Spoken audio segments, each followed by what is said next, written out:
अगर action movies में कोई साउंड इफेक्ट ना हो तो ये लोगों के लिए बहुत ही बोरिंग बन जाएगी। लेकिन क्या आप ये जानते हैं कि एक्शन मूवीज में यूज होने वाले ये साउंड इफेक्ट आखिर कैसे बनाए जाते हैं? आइए जानते हैं। आपने फिल्मों में अक्सर बोन ब्रेकिंग के कई सीन देखे होंगे जिससे ये फोले आर्टिस्ट सब्जियों और अखरोट को तोड़कर कुछ इस तरह से बनाते हैं।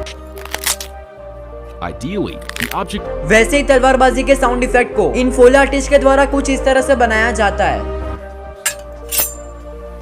This kind of sounds. और बता दें कि पंच के साउंड इफेक्ट्स को बनाने के लिए ये फोले आर्टिस्ट मांस पर मुक्के मारकर कुछ इस तरह से बनाते हैं।